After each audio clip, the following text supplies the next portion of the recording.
Voy a hablar de, se me ocurrió, pues hablar de belleza y verdad o algo así. Y me di cuenta de, según preparaba esta charla, las muchas posibilidades que tiene este tema.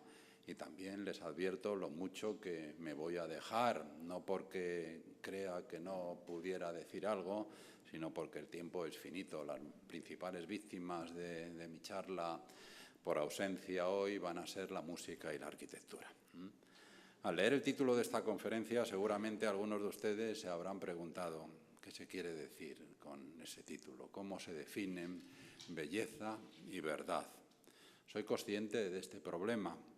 El concepto de belleza es, en principio, subjetivo.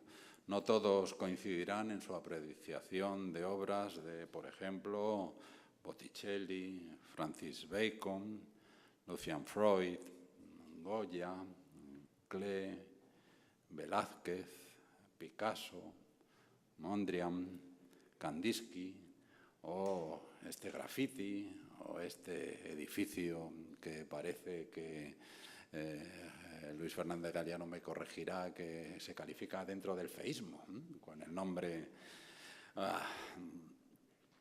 ni tampoco coincidirán en el juicio que les merecen distintos tipos de música, clásica, electrónica, jazz, rock. Además, la belleza se asocia sobre todo al arte. De hecho, pero ni siquiera está claro para algunos el concepto de arte. El arte como concepto, declaró en una entrevista hace poco el pintor abstracto Gustavo Torner, el arte como concepto no figura entre mis creencias.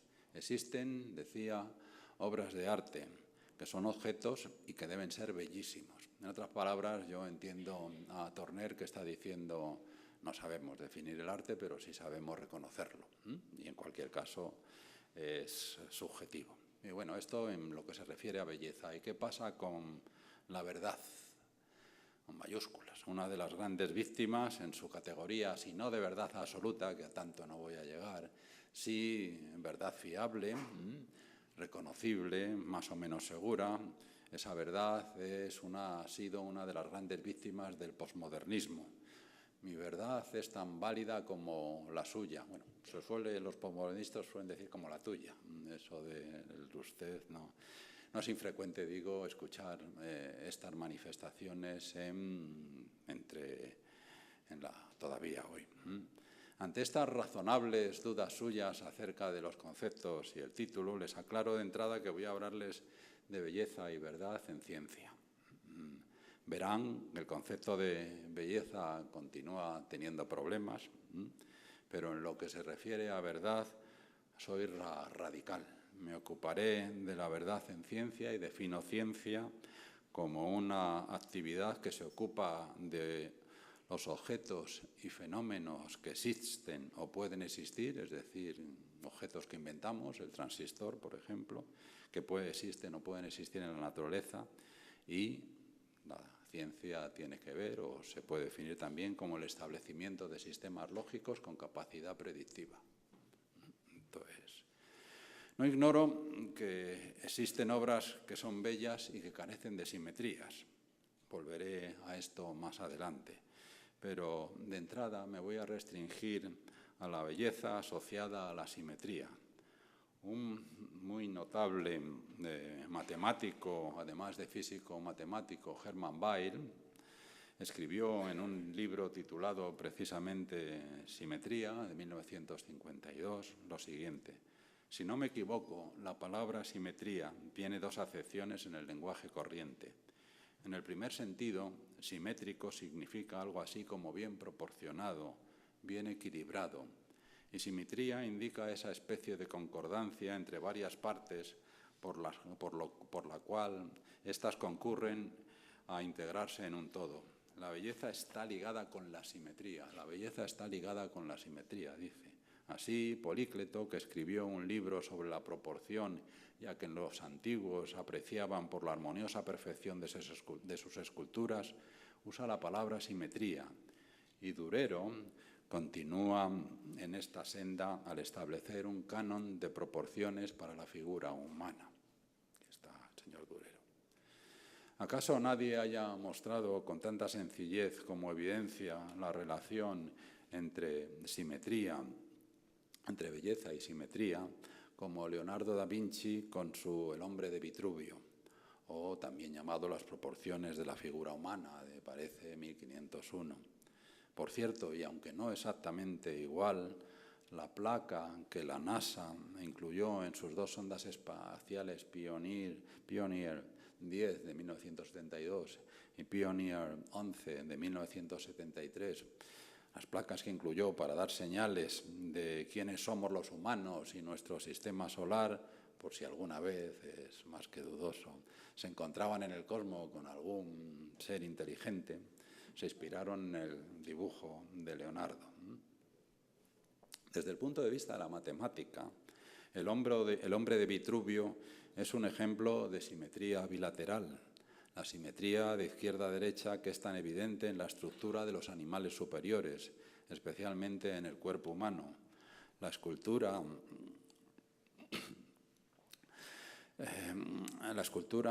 clásica de en torno al 300 a.C., Joven orando, constituye un buen ejemplo, como también, más reciente, pues, hay miles de ejemplos, el escudo de armas del zar de Rusia, que les muestro aquí. El concepto de simetría bilateral es en realidad un caso particular de la simetría definida dentro de la matemática, pero es preciso, volveré luego a esto de la simetría desde un punto de vista más general en la matemática.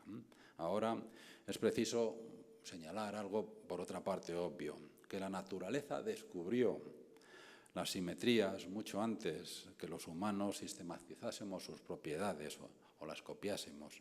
Miremos por donde miremos, nos encontramos seres, la simetría es un descubrimiento de la naturaleza, nos encontramos con seres, objetos, sistemas que muestran simetrías, cristales, paneles de ovejas, mariposas, esto es una mezcla, flores u ondas de agua también. Casi un siglo después de haber sido publicado, ninguna obra muestra mejor la variedad de formas que ha producido la naturaleza y la explicación del crecimiento y formas biológicas en términos físico-matemáticos, como el libro del biólogo matemático escocés D'Arcy Thompson, On Growth and Form, sobre el crecimiento y la forma. La primera edición fue de 1917, la segunda ampliada de 1942. Pueden encontrar ustedes una traducción al castellano, pero es una edición abreviada. En cualquier caso, pueden también encontrar la edición en inglés gorda, 700 y pico páginas en Internet. Pueden, además, muy bien. Nadie puede predecir, escribía D'Arcy Thompson allí con su maravillosa prosa, nadie puede predecir hasta qué punto bastarán las matemáticas para describir la estructura del cuerpo, ni la física para explicarla. Puede que todas las leyes de la energía, todas las propiedades de la materia y toda la química de todos los colores sean tan impotentes para escribir el cuerpo como para comprender el alma. Por mi parte, pienso que no es así. De cómo el alma informa al cuerpo, la ciencia física no me enseña nada. Y cómo la materia viva influye y es influida por la mente es un misterio sin pista.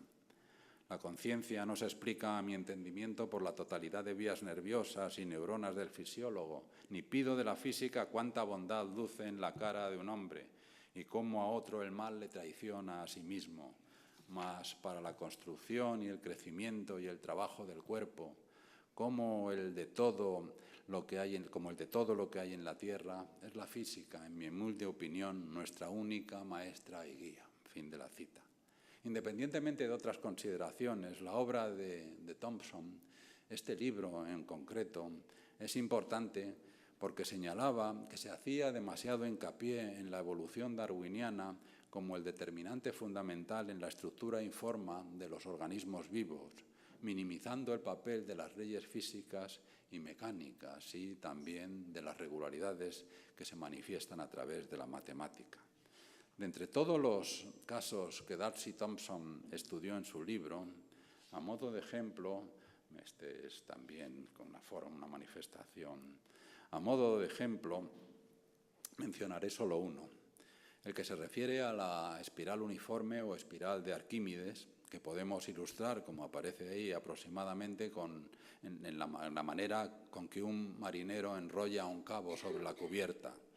Y la espiral, es esa de aquí, la espiral equiangular o espiral logarítmica. Sus vueltas aumentan en anchura con una razón constante.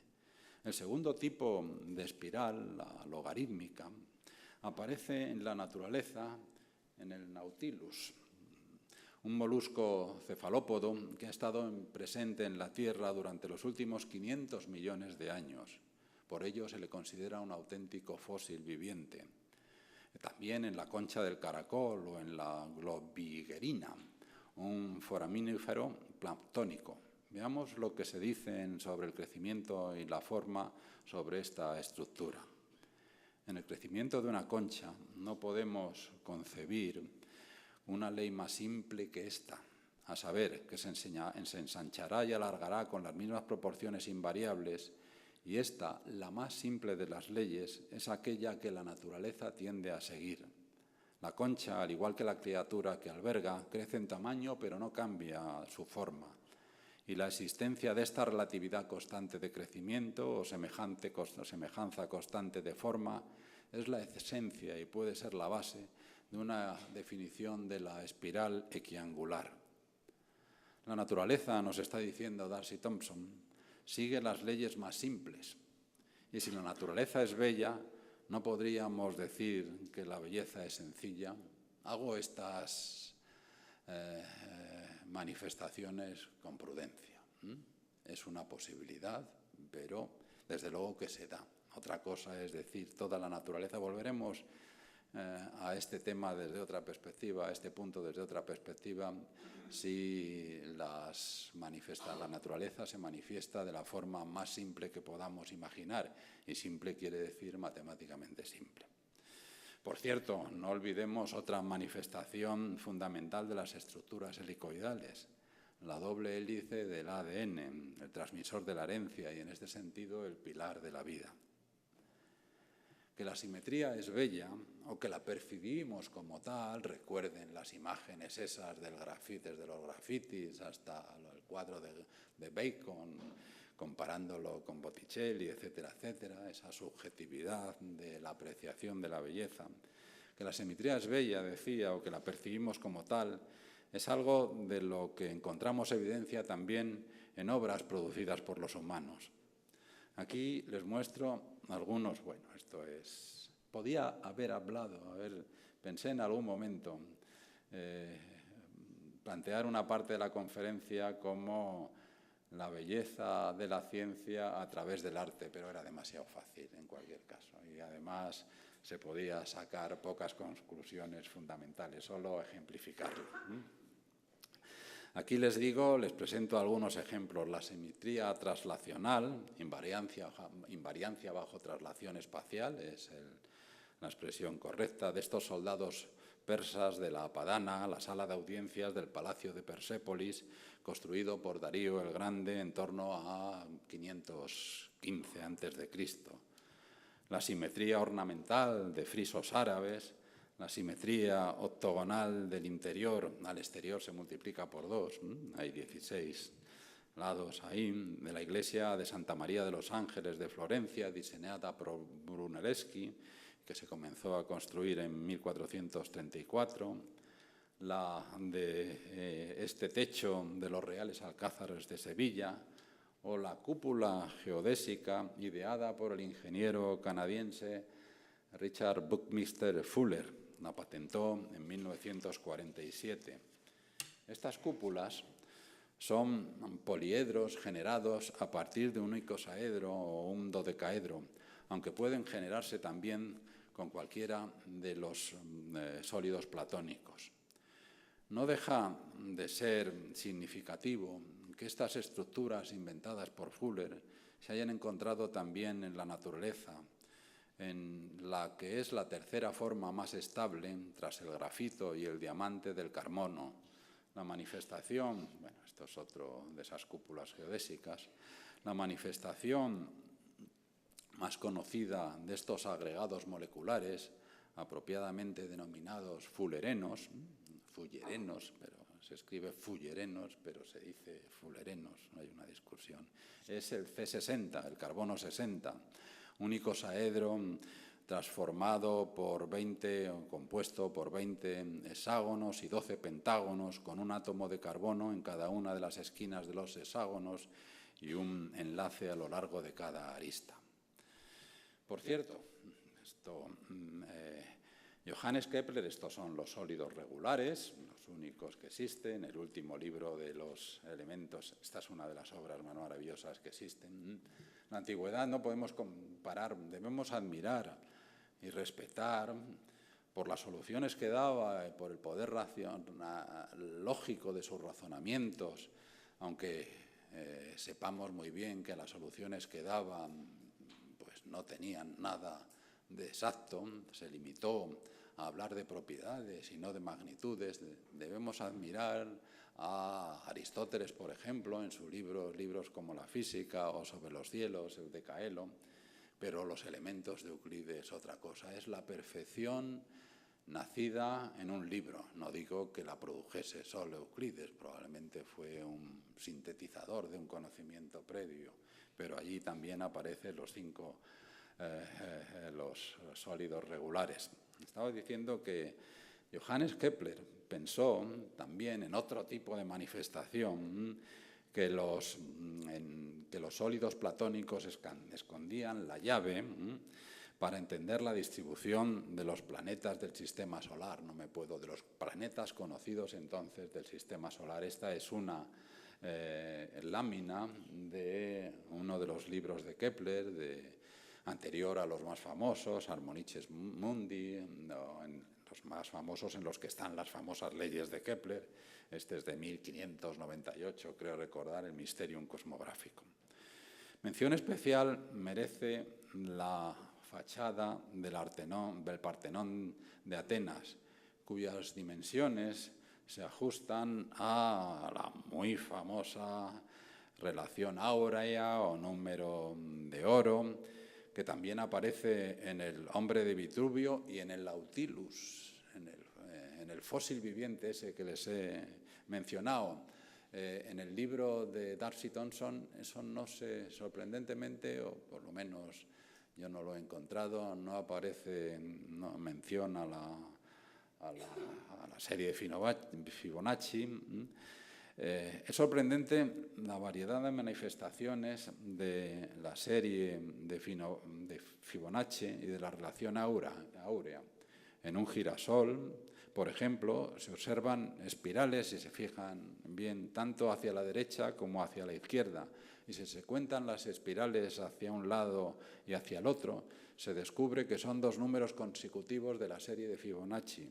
Por ejemplo, si hacia un lado es 89, hacia el otro será 59 o 144, los números, los pétalos de muchas rosas, de muchas flores, margaritas, azucenas, caléndulas o achicoria, también siguen la serie de Fibonacci. Aquí les decía, es otra vez.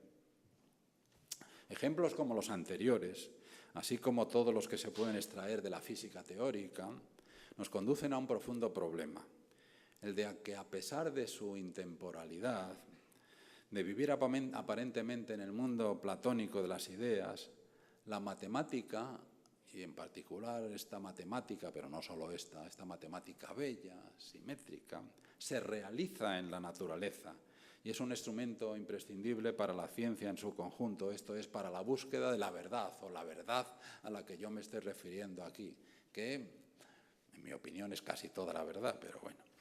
El físico de origen húngaro, nacionalizado estadounidense, más tarde Premio Nobel de Física por sus contribuciones a la física nuclear y de altas energías a través de descubrimientos y aplicaciones de los principios de simetría, Eugene Wigner, expresó de manera exquisita esta característica y problema en un ensayo que se convirtió en legendario. Ahí tienen la irrazonable eficacia o efectividad de las matemáticas en las ciencias naturales. Se publicó en 1959.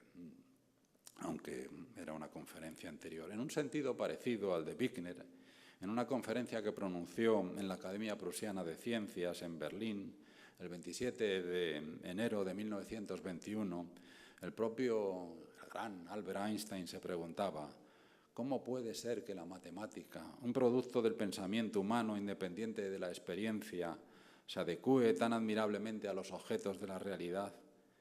Esto, fin de la cita. ¿Por qué, en efecto, la matemática es tan eficaz? Son diversas las respuestas que se han dado a esta pregunta, pero hay una que encuentro particularmente satisfactoria y que además encaja en el contexto de una visión darwiniana o darwinista del mundo, visión muy querida para mí.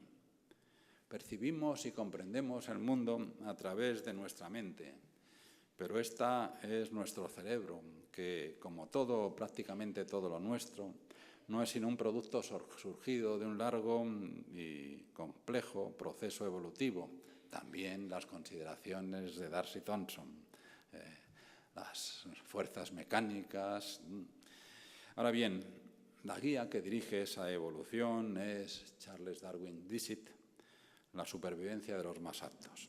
Pero ¿quién estará mejor dotado para sobrevivir que aquellos cuyo cerebro les suministre representaciones no engañosas del mundo, representaciones además simples que revelen o que se acerquen a la auténtica naturaleza y estructura de eso que está fuera y dentro de nosotros, del mundo, del universo?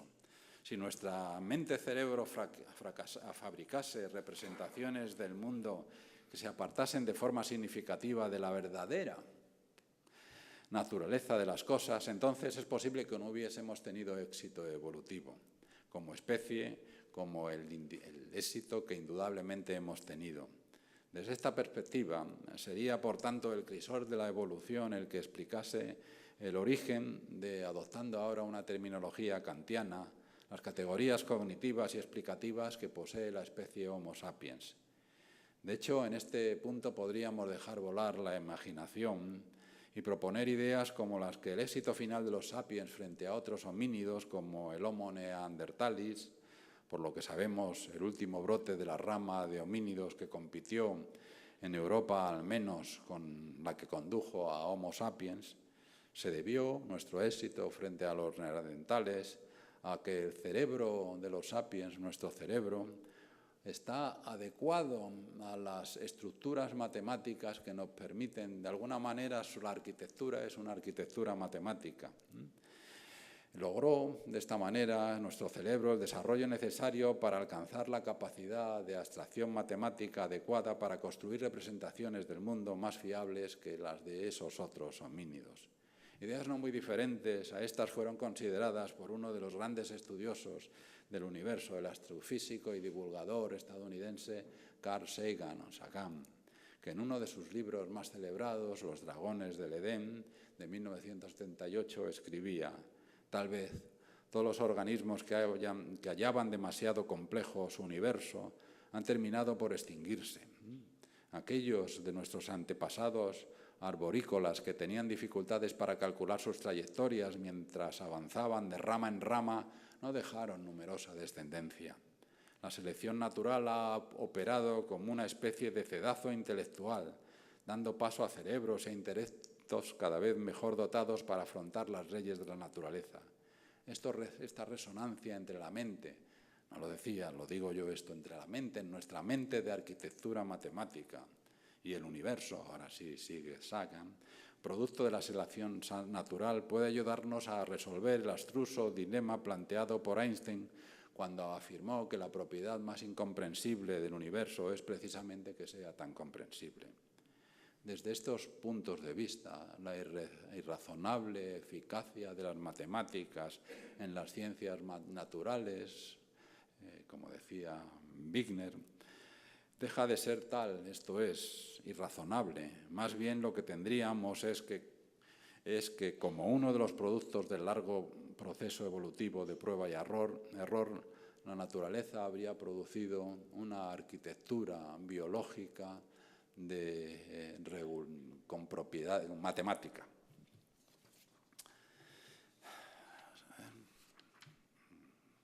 El mundo sería así matemático en un sentido profundo, muy profundo, mucho más de lo que pudo haber sospechado Galileo cuando escribió en uno de sus libros, el Saggiatore, el ensayador, de 1623, unas frases que se han hecho famosas y que seguramente muchos de ustedes reconocerán.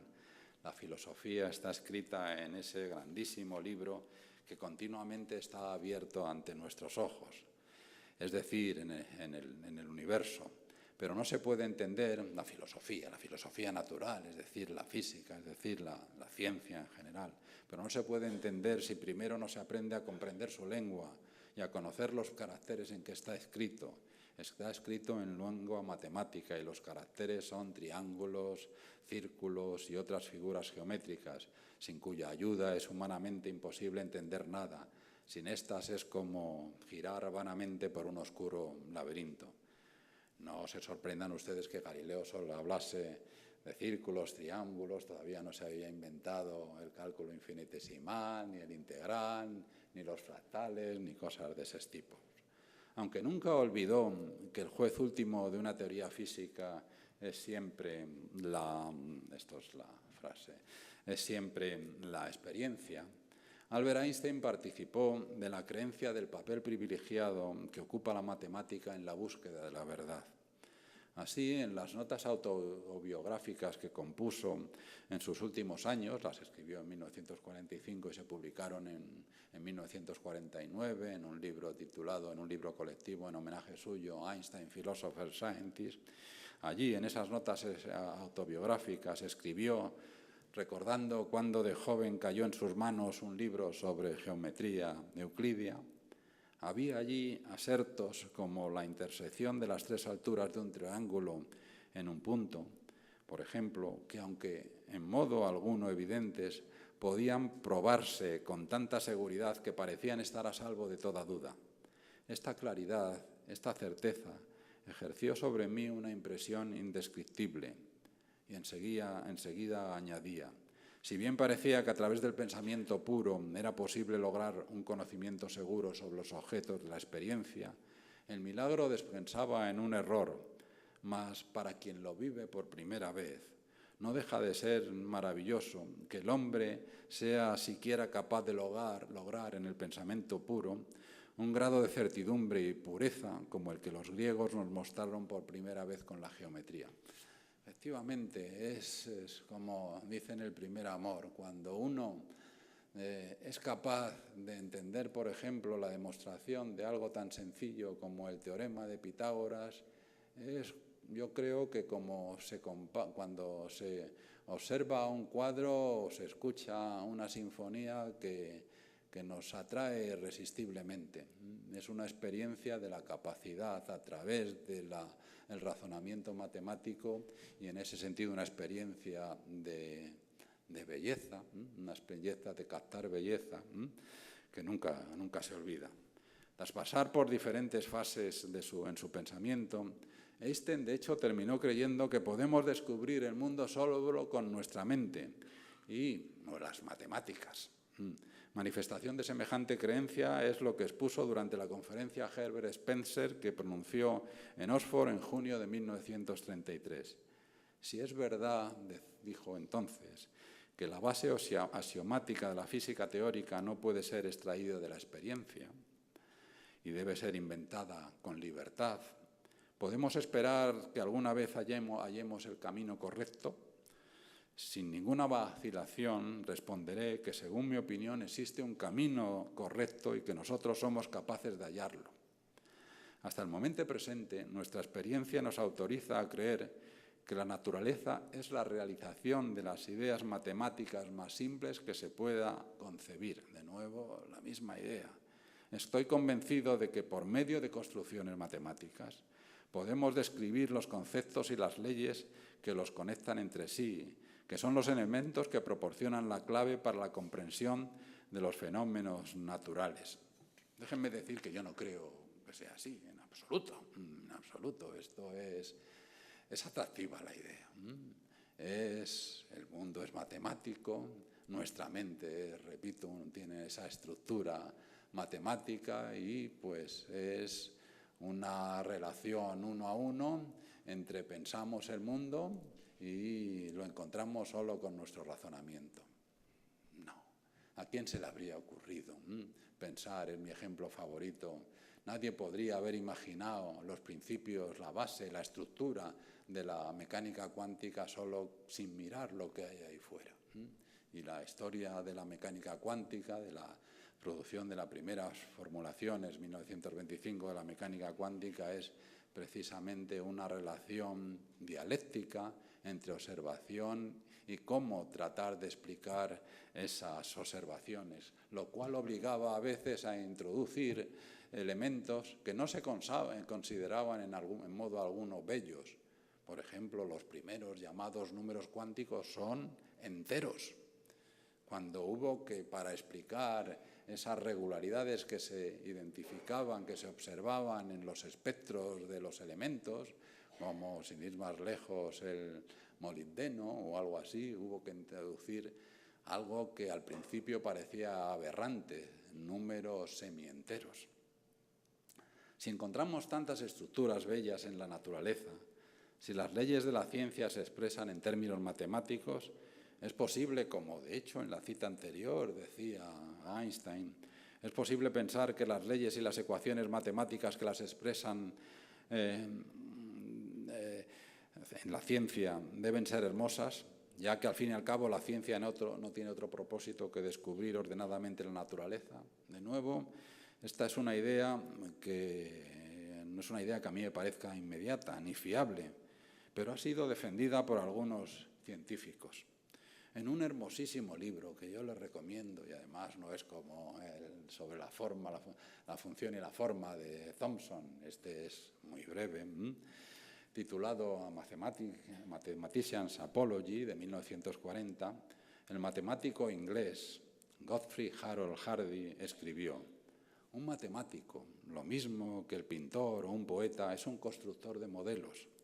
Si estos son más permanentes que otros, es porque están hechos con ideas. Un pintor realiza modelos con formas y colores, un poeta lo hace con palabras. Un cuadro quizá exprese alguna idea, pero lo normal es que esta sea un lugar común o no tenga importancia.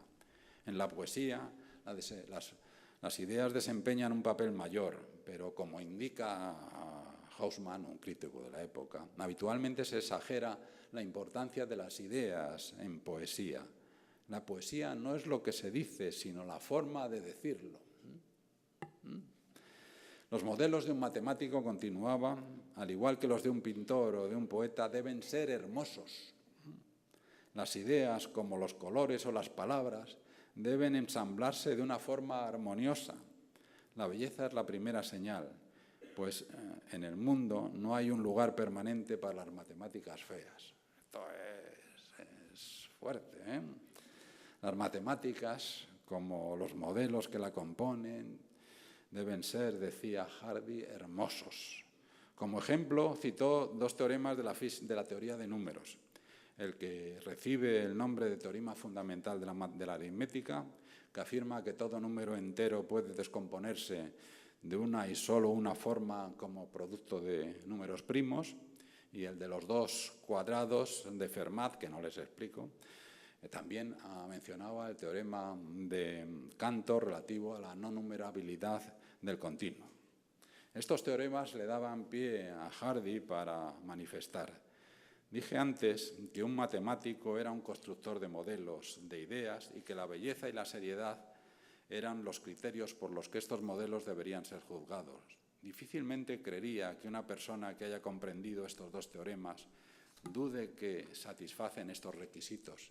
Si los comparamos con los pasatiempos que encontramos en los periódicos o con los más elegantes problemas de ajedrez planteados por los maestros de esta disciplina, su superioridad, la de esos teoremas, en ambos aspectos está clara.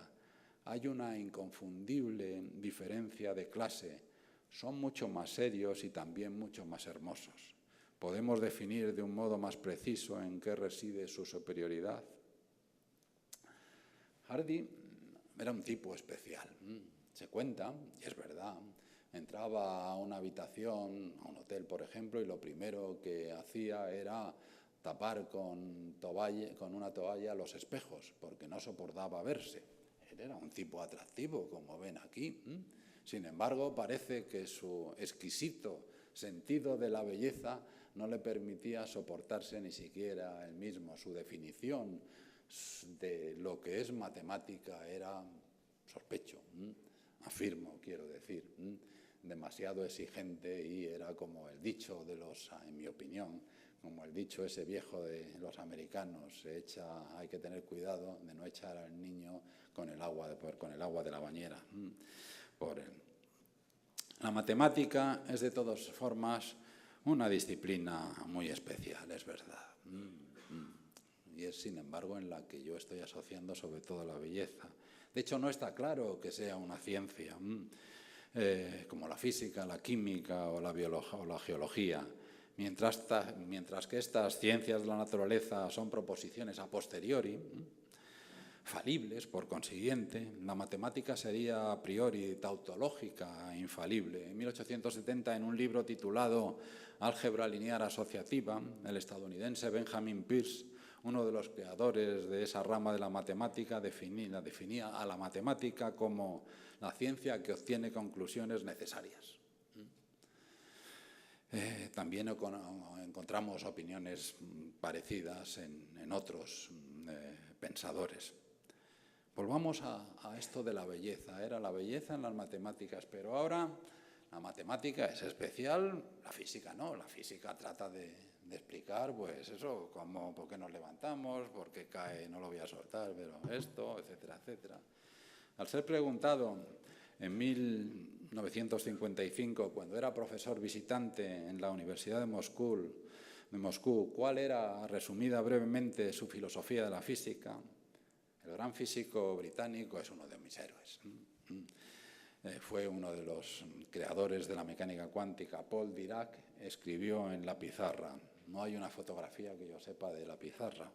Las leyes físicas deben tener belleza matemática, deben ser bellas. En esta frase se encuentra una de las claves del éxito singular, absolutamente singular, de Dirac como físico. Recibió el premio Nobel por sus contribuciones. Sus trabajos en física tuvieron, en efecto, como elemento destacado, como elemento con frecuencia primordial, las matemáticas. Y no solo las matemáticas, sino matemáticas para él, expresiones matemáticas bellas. Para lo que este rasgo de su metodología científica se acomoda, creo yo, también a su carácter humano, forjado en condiciones de gran dureza. Su padre le obligaba a hablar en un idioma, el francés, en el que no se sentía cómodo, por lo que optó por reducir al mínimo sus conversaciones. Hay anécdotas sobre él, forma parte del folclore de los físicos. Dicen que estaba dando una conferencia, como si yo soy Dirac, escribo, tal, termina la conferencia y uno de ustedes se levanta y dice, profesor Dirac, no entiendo esa expresión. Silencio. Más silencio. El moderador, el Juan Barja, el presentador, dice, profesor Dirac, ¿no quiere usted responder a esa pregunta? No ha sido una pregunta, ha sido una manifestación, responde Dirac. Sigamos con Dirac. Optó, digo, por reducir al mínimo sus conversaciones, también le apartó de su madre y de sus hermanos, comía con su padre en otro lugar de la casa. Fruto de aquellas experiencias, Dirac tendió a vivir en un mundo mental independiente, centrado en sí mismo. No es de extrañar, por consiguiente, que diese tanta importancia a la matemática en su aproximación a la física. Al fin y al cabo, la matemática es uno de los ejemplos más limpios de objetos ideales, platónicos, que obedecen a una lógica propia, en donde no hay ese tipo de pasión que puede ser desagradable, como la que él experimentó. En cierto sentido, aunque adelante aquí algo, se les recomiendo, yo mientras preparaba esta conferencia, matemática, para algunos la matemática, como para Dirac, crean relaciones, ecuaciones que luego son verdad. pero su criterio es de belleza matemática. Recordé algunos de los ensayos que había leído del neurocientífico Oliver Sacks. O, por ejemplo, un ensayo que está en uno de sus libros, libros que son colecciones de ensayos a su vez, El hombre que confundió a su mujer con un sombrero. En uno de esos ensayos habla sobre dos gemelos autistas, que entablaban, por ejemplo, no hablaban, pero entablaban con evidentes muestras de satisfacción diálogos cuando uno de ellos decía un número, el otro pensaba un poco, sonreía, se le veía feliz y contestaba con otro. Oliver Sacks, que estaba presente allí, se volvió corriendo a su casa, cogió, porque tenía un libro de tablas de números primos, había anotado los números y vio que se estaban intercambiando números primos. La siguiente visita de Oliver Sacks fue con el libro. Los autistas viven en su mundo y no dan cabida fácilmente a otros. Y él se sentó entre ellos, dijo un número y además con más cifras que los que habían manejado hasta entonces los dos gemelos. Sorprendieron, pensaron, felices, entendieron, veían.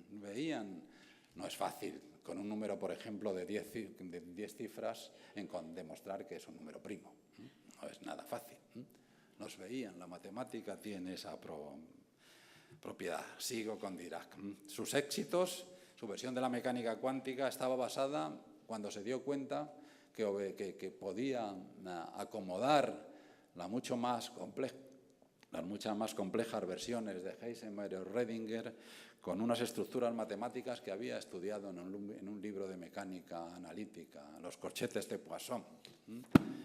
De igual manera, pues otro de sus grandes éxitos, los físicos sabrán de lo que estoy hablando, la ecuación relativista del electrón, que dio origen a la antimateria, etcétera, etcétera, en 1928, pues también es algo que era jugando con matrices 4×4. Esto funciona. Stephen Weinberg, un físico todavía vivo, premio Nobel de Física también, autor de un libro inolvidable, Los 3 primeros minutos del universo, manifestó en cierta ocasión lo siguiente: a veces he oído opiniones, como esta de Dirac, que me ponen nervioso porque hablan acerca de que la belleza de la matemática inspira a la física. Bien, esto puede ser cierto para algunos físicos, pero me parece que en este punto se produce una ligera confusión. Lo que a veces inspira al teórico es la belleza de un principio teórico. Los principios teóricos que subyacen en la termodinámica son bellos. El principio de conservación de la energía, que hay una cosa llamada entropía que aumenta según pasa el tiempo. No creo, añadía, que la formulación matemática particular en términos es la formulación del segundo principio de la termodinámica, variación de S mayor o igual que variación de T variación de S mayor o igual que variación de Q, el calor dividido por T, sea bella de ningún sentido. Tenía razón Heisenberg. Yo, fíjense ustedes, creo que la teoría más bella que yo conozco es la relatividad general, la teoría de la relatividad general, de la que en noviembre de este año, el 25 de noviembre, se cumplirán 100 años. Podría explicar acerca de ella, pero les podría explicar por qué la considera bella. Pero yo escribo aquí las ecuaciones básicas de esa teoría. Primero podría hacer trampa, escribir R mun 1 menos 1 medio de G mun 1 por R igual a una constante por T mun 1. Bueno, podían decir, tiene una cierta belleza, pero es una trampa. Si yo escribo lo que significa eso, son productos de derivadas parciales de primero y segundo orden y es un conjunto de 10 que se termina quedando en 10 ecuaciones en derivadas parciales no lineales. Un horror. No hay belleza por ninguna parte.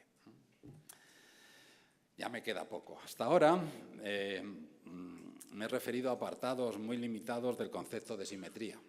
No he tenido tiempo, sin embargo, de entrar en ese tan fecundo como intricado campo relacionado con desarrollos más abstractos de la matemática en su relación con la simetría y con la teoría de grupos, que surgió a partir del siglo XIX gracias a hombres como Agustín Cauchy, Haeckel, Évariste Galois, el romántico y famoso Galois, Hendrik Abel, el de en medio, Sophus Lie, el noruego, grupos de Lie, se conocerán los matemáticos y los físicos, o Felix Klein. A Felix Klein se debe la tesis 1872, conocida como programa de Erlangen.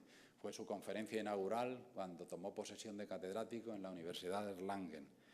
Allí, Klein sostuvo la idea, si piensan un poquito verán, que la geometría no es más que el estudio de los invariantes bajo un determinado grupo de transformación y que por consiguiente hay tantas geometrías como grupos de transformación podamos imaginar. Una idea. De acuerdo con este planteamiento, no es sorprendente que bastantes años después, instalado ya en Gotinga, se entusiasmase con las teorías de la relatividad que Einstein produjo en 1905, la especial, y 1915, la general. Centrándome únicamente, pues podrían ser eso, pero no desarrollo esto. Centrándome únicamente en la teoría de la relatividad especial, la de 1905, este es el artículo, la primera página, el encabezamiento sobre la electrodinámica de los cuerpos en movimiento, quiere decir una foto que por lo visto le hicieron a Einstein mientras vivía en Berna, en los años aquellos milagrosos. Tenemos que se puede considerar, como escribí aquí, la relatividad especial como una geometría lorentziana que es invariante bajo unas transformaciones especiales entre los sistemas de referencia inerciales sobre sistemas de referencia en los que están los observadores. Expresado en realidad de otra manera, la teoría de la relatividad especial pretende describir las leyes de la física independientemente del sistema de referencia inercial en el que estén observándose. Precisamente en el que se observe, precisamente porque la relatividad einsteiniana trata de poner en pie de igualdad las diferentes perspectivas que tienen de común las diferentes leyes de la física, si yo estoy viendo por aquí o otro de ustedes en movimiento uniforme con respecto a mí. Precisamente por eso se ha señalado que puede existir una relación genética entre ella, una influencia entre ella y el cubismo.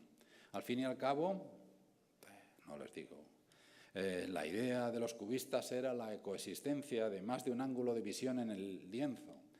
Esto es, los diferentes planos y perspectivas para representar una misma realidad, distorsionándola con respecto a anteriores patrones. Sin embargo, no funciona así. Eso sí, pero es sorprendente. Hay algo así como un zeitgeist, un espíritu del tiempo, que surgen ideas que tienen un fondo filosófico, epistemológico común en campos diferentes y que no se influyen. Los primeros cuadros cubistas son posteriores a la relatividad especial y les aseguro que los cubistas no tenían ni idea de quién era Albert Einstein, como la mayoría de los físicos entonces, por otra parte. De hecho, los orígenes del movimiento cubista se encuentran, como decía, en 1907, bueno, etcétera, etcétera. Hay la teoría de la relatividad general, esto que les decía. Solo quiero añadir, antes de mis últimos 3 minutos dedicados a los fractales, a otro tipo de belleza, es decir, que hay una cualidad importante en las simetrías. Es en las invariancias. Las invariancias son así lo que se conserva en la naturaleza. La conservación de la energía, la conservación del momento lineal, que es tanto como decir el ímpeto o cosas así. somos seres que encuentran apoyo, y al encontrar apoyo, guía y consuelo en aquello que se conserva. Nos desorientamos cuando las cosas cambian, de manera que no es sorprendente que tengamos un cierto afecto por las leyes de conservación, y los físicos no digamos, porque permite, entre otras cosas, resolver problemas más fácilmente. Pues esta mujer, por la que siento devoción, les podría contar su vida. Emmy Noether, alemana, protegida de Hilbert, pero tuvo un problema, aparte de ser mujer. Era judía, y cuando llegó el señor Adolf Hitler tuvo que emigrar a Estados Unidos. Se encontró acomodo en un college femenino, pero murió estúpidamente en una operación de apendicitis. Fue una desgracia para ella en primer lugar y tal. Pero antes, en relación con la teoría de la relatividad general, produjo en 1916 el famoso teorema de Noether, que nos dice que para cada simetría hay una invariancia. En las leyes como la conservación de la energía es, en la mecánica de Newton, la consecuencia de la invariancia bajo traslación temporal. La ley de conservación del momento bajo traslación espacial, etcétera, etcétera. Hasta ahora me he centrado, y de verdad que son 3 o 4 minutos, me he centrado sobre todo en el tipo de belleza que se manifiesta a través de las simetrías. Pero es obvio, recuerden también al principio, que existe belleza, también ruptura de simetrías. La naturaleza tampoco es tan rica que a veces le dice simetrías ni hablar.